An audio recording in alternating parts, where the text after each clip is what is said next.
black men or people in police custody. It's bigger than that now. You know, it's a lot of people who changed their lives because of Kylin. Amen.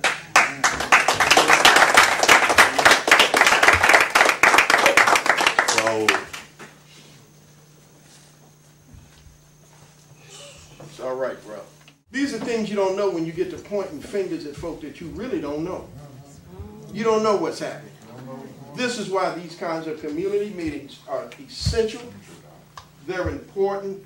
And I thank God that he's left enough of us older fellas around from the civil rights movement who know this movement and what it takes so that we can instruct our younger folk. Because this is their movement. This is their time. It ain't my time. My time is what it's about. And this is why I tell you, and I'm not going to ever hide the way I feel. It's one of my faults, y'all, is I can't keep how I feel to myself. I'm tired of folk. Not knowing who Robbie is. But I'm tired of hearing mess. Tired of it. You don't even come to us no more. Folk just start having secret powwows. What we gonna do? I told y'all earlier when we first started, they call the good Negroes that don't come out here and do nothing. What y'all think? Can't y'all go make us look good? These young people have something on their mind. And they have something that they want to do. And out of a tragedy can come something good. And the big thing about the foundation, and that's the point I want to accentuate that made such, when I heard Robbie say a part of this has to be, we got to pay some young folks. We want some young folks to go shovel the sidewalks for the older folks who are still trying to live on their own and they just need a little bit of help. When I heard him say that, go grocery shopping for them if they can't get there themselves. I have 30 years experience being an activist in the civil rights movement. I started out mobilizing my friends and peers to make Dr. King's holiday a holiday way back in the mid-70s. And I've also been a first responder. I'm a Persian Gulf War veteran, activated out of Marion, Ohio during Desert Storm. And coming back to Ohio after the war has really changed my life. I got divorced, I became a single father, and I live what the principles of this organization are standing for. I have a son that's incarcerated, he's going to do about 15 years. And if the post office stops delivering mail, come on, how am I going to communicate with my son? He's left behind 3 children, and I love my grandchildren to death, and I'm going to stand in his place until he comes home. We have to get back to bringing people to the street. We need street heat with feet on the street saying that we're tired, we're not going to take it no more. Come on here. Yeah. I thank God that he is taking this tragedy of young Mr. English passing into a triumph and a victory, because it's going to galvanize our communities to be stronger and enable us to pass that torch of social justice, of activism, of grassroots political organizing from one generation to over the generation that did not move out to this young generation. Right. Because we have to continue to move forward in knowing that we are in control of our democracy. But we can only be in control of it if we participate in it. That's right. If we don't register and go to the poll and vote, we have no reason to complain. That's right, come on. We yield our power when we are apathetic about the voting process. I'm here to talk about HR 194. HB 194, that's the voter suppression law that's been passed by our state house elected officials. And just give you an overview of a few of the things that it does to limit our democracy. One, it reduces our early voting period from 35 days to 21 days. And that means that people that have jobs with irregular work hours will have fewer days to have the opportunity to exercise their vote.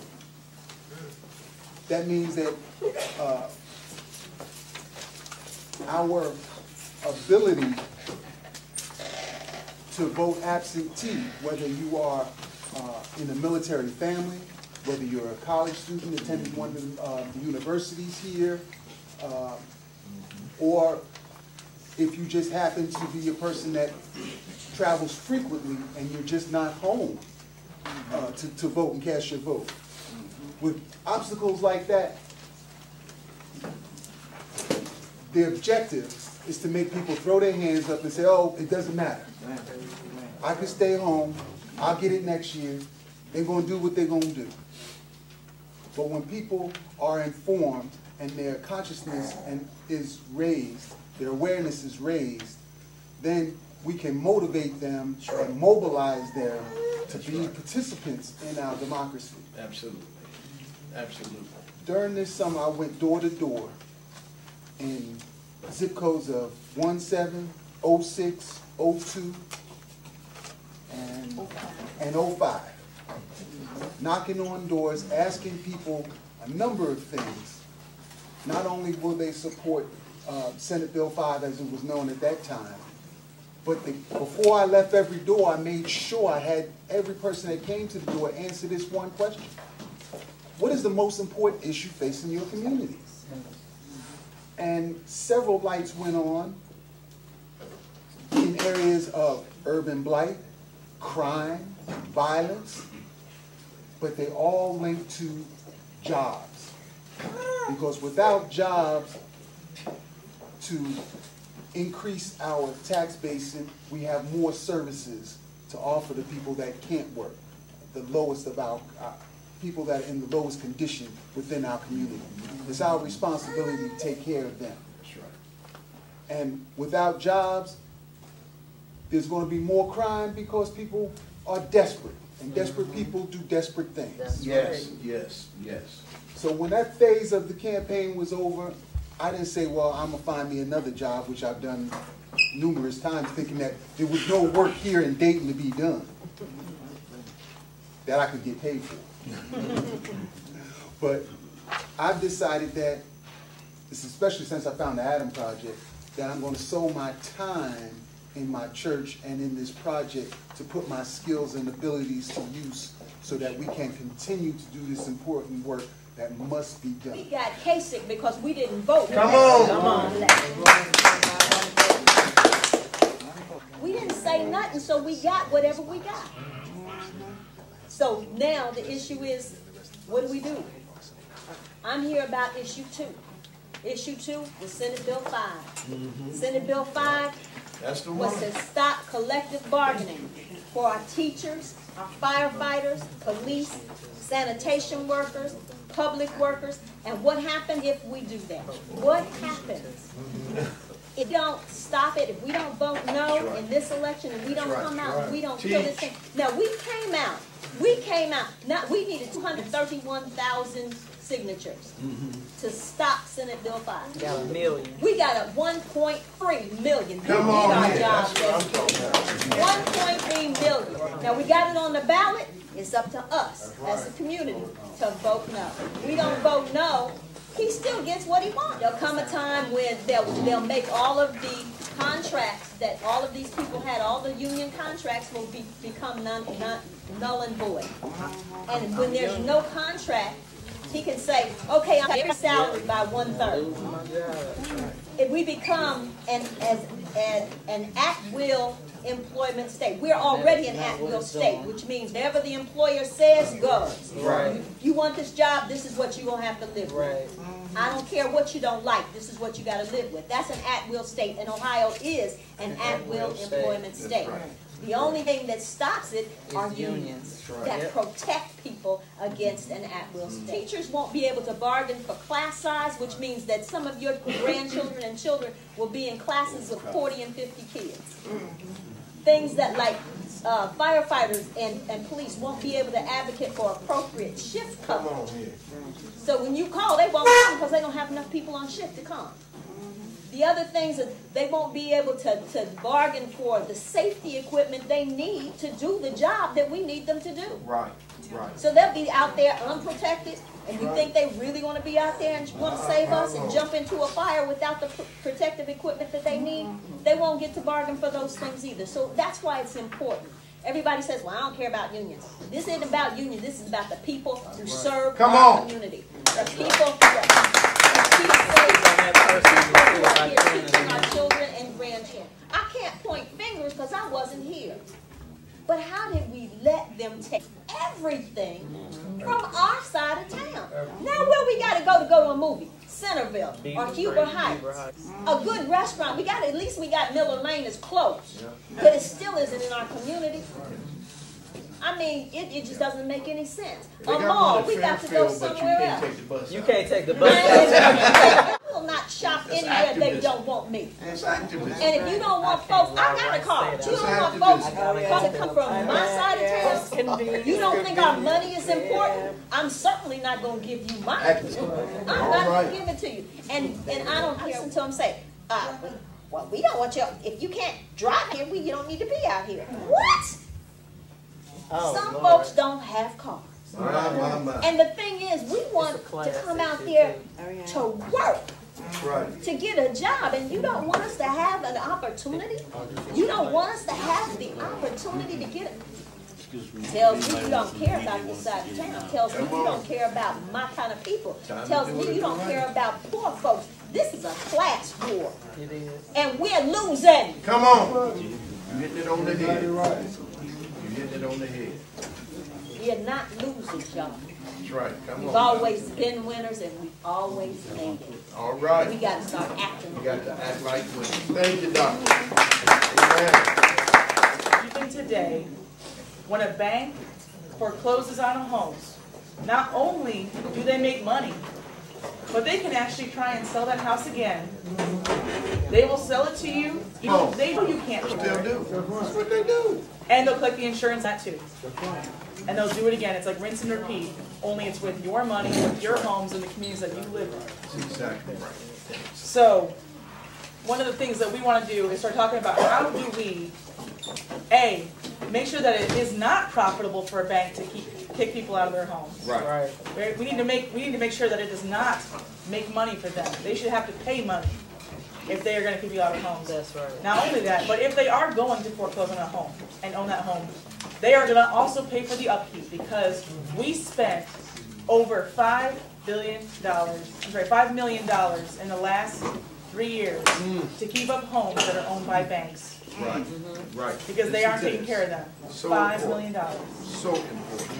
So we're also going to find a way to make sure that if a bank is going to own a home in our communities, that they are going to pay to keep that community up. So important. Absolutely. So we are working on plans for how do we make sure we hold the city of Dayton, Montgomery County accountable to that.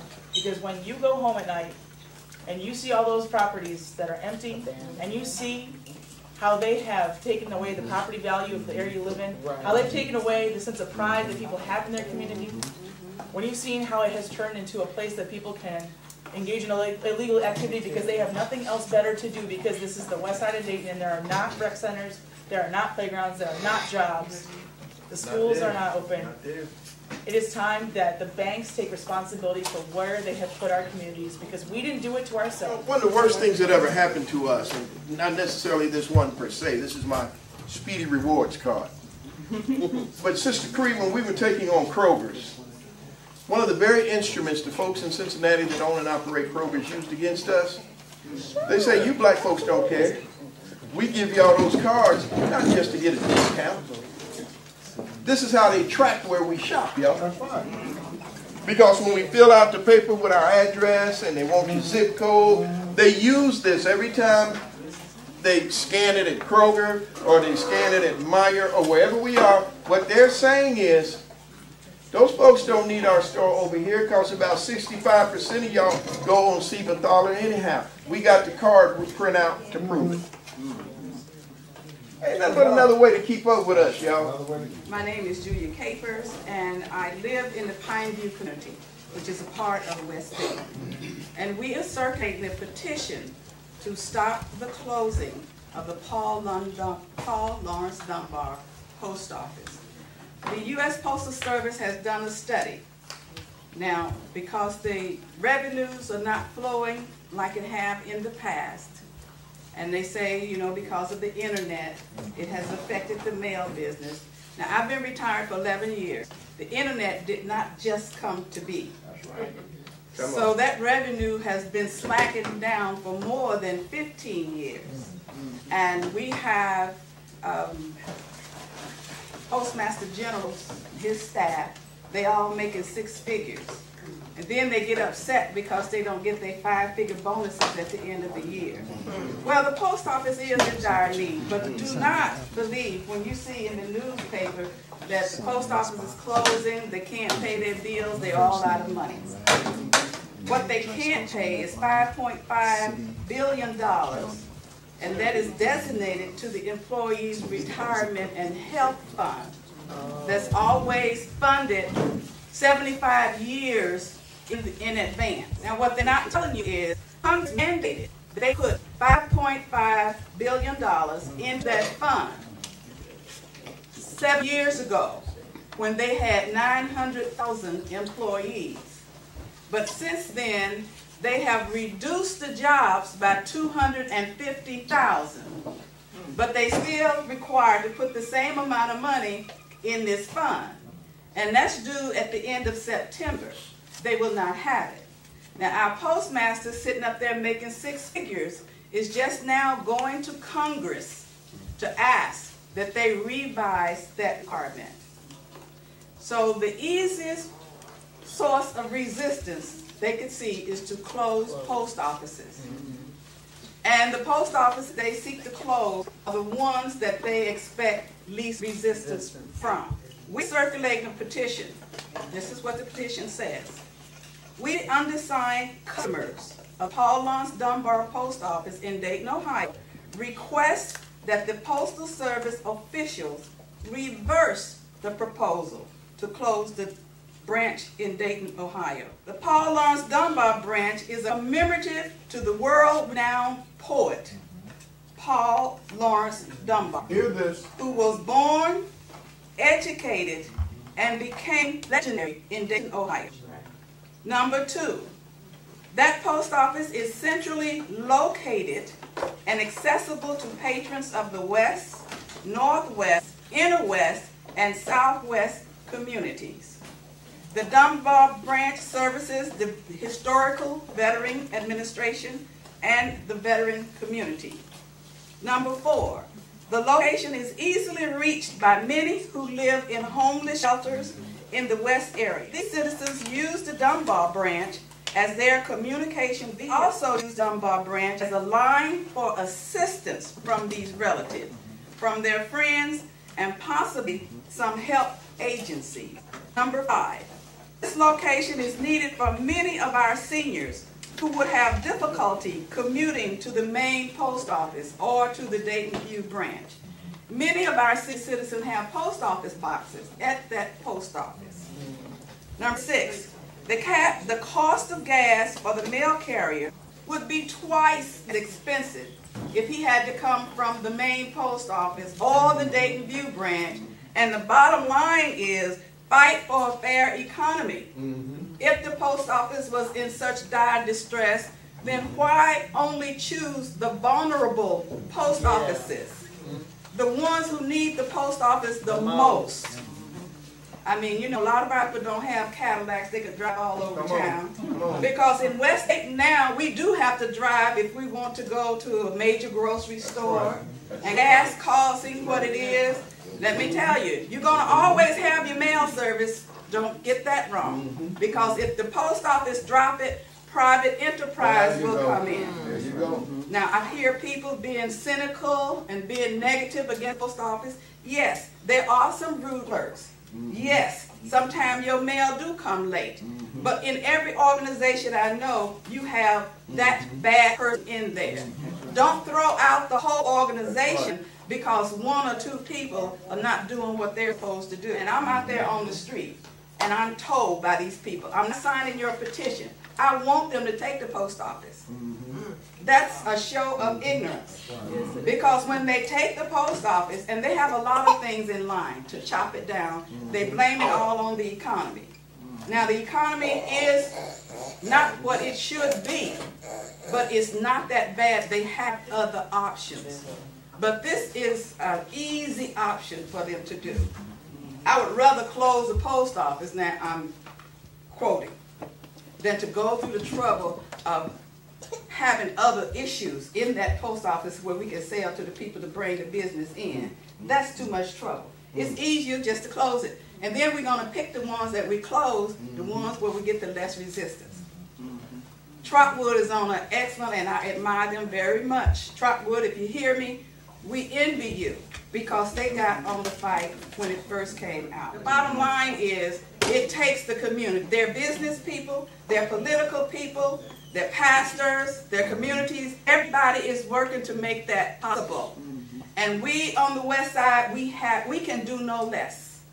We can do no less. We need to drop the attitudes that they're going to do it anyway. Because if that's what you think, it can come true. It takes fight. Wake up. Lose, lose, lose is what you do when you hide your face. You need a David to fight this giant. I'm no David. Oh, it's a wonderful meeting. I think that there were a number of people here who had something to say, and things that are pertinent to the community, things that will help this community be empowered, and that's what we're here to do. A fight for a fair economy is for the community to be empowered so that it can fight for itself. And everybody here had a message for the community, and there were so many community people here, and that's why I like this meeting. That's why I like the Adam Project. It's about community, and they are willing to fight for their community, and that's why I come. You said something interesting during your talk about when you came back to Dayton and you're like, what happened? Yeah. Where'd you come back from? I have been in Detroit for 10 years. Okay. And Detroit being the blackest city in America, and also being, by that being 97% black in the city limits of more than 1 million people. I learned the Detroit mindset where people speak up. They speak up for their communities. And when I came back here and saw that everything that was here when I was here, when I lived here, was gone. Movie theaters, mall, restaurants, nothing was here on the west side. And I was just appalled, and I had to ask, what happened? Why did you all let this happen? Because I'm from a mindset that you don't allow it to happen. You speak up and you fight. Yeah, something I heard that mentioned quite a bit tonight, and I've heard about this myself, is let them do what they want to do anyway. If you say that, then you accept that. You accept whatever they're going to do. It's kind of like saying, I've been over. Yes. I've been over for you. Right, that's what it's saying. But if you stand up, you can't get kicked. So we have to stand up. We have to stand up because it is our community that is at stake.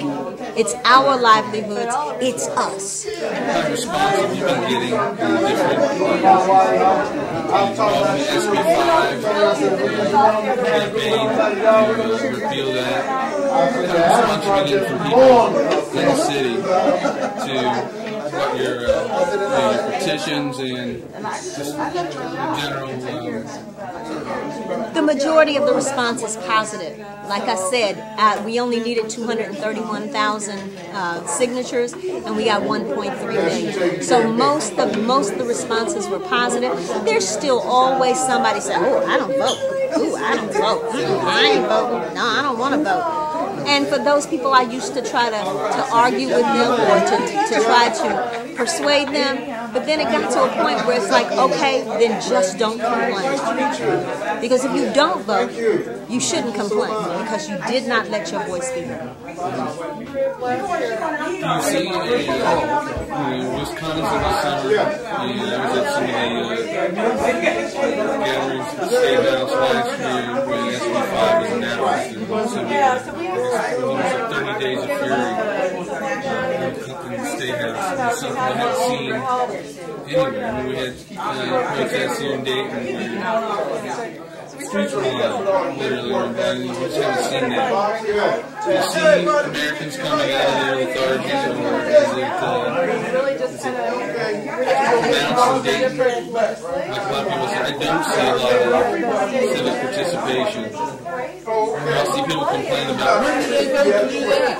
like, oh, check out 819 such and such agenda meetings. They talked about it and stuff like that. And now you're complaining after, but at the same time, we've got a system in Dayton where a lot of people complain that it's not really representative. It's commission-based, and the city manager really runs the city, so he's hired. The guy who runs the whole city is not accountable to voters. Well, I'm not really sure. I know that the one we had before was accountable, but he left, and I think it was because they tied his hands. Now, that's just what I think.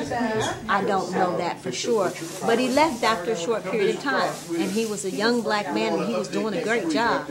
But, you know, people don't have faith in politicians. They don't have faith in the system. They don't have faith in the city system, the county system. They stay only if they speak up and hold their feet to the fire. You've got to make them accountable, or they will give you whatever they want to give you. And if you don't stand and hold them accountable, we stand in numbers. There's a lot of people here who can stand and make them accountable. If you don't hold them accountable, they don't have to be. So that's what we have to start doing, is taking a stand and doing what our civic duty is. Doing what we need to do to be able to have what we need to have in our communities. Compared to 5 years ago, what's encouraging now? I'm encouraged because there are other folks who are encouraged.